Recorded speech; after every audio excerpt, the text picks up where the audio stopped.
Бuyuk Британия Авропа Бірлігі тәркібінден чықса да Русияге қаршы санкцияларны ләғу әтмей. Бұқта қарар Британ акимиятының сайтында көрсетілген. Атта санкциялар құветлеше біле. Хусусан оларның бозулмасы үшін жинайы мәсулиет тәйінленмесі планлаштырыла.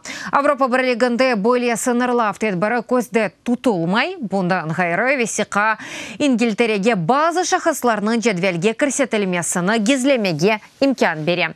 Более тедбірлер халқара телекөсізлік яда халқара мунасибетлерінің менфатыны қорумақ үшін япыла білежек.